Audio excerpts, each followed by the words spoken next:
由7月28日起，最新修訂嘅勞動關係法正式生效。咁其中產假由70日延長到去90日，呢個係澳門構建生育友好型職場嘅重要一步。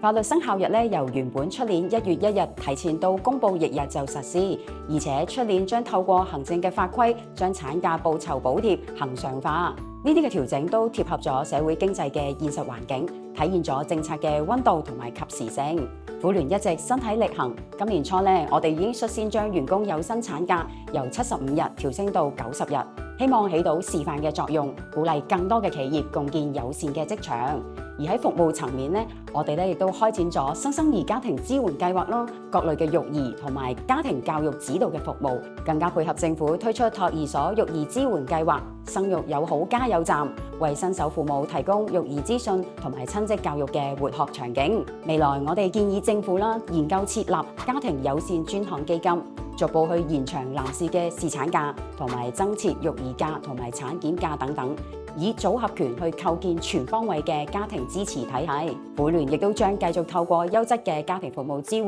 助力生育友好型社會建設，同大家共建美好家園。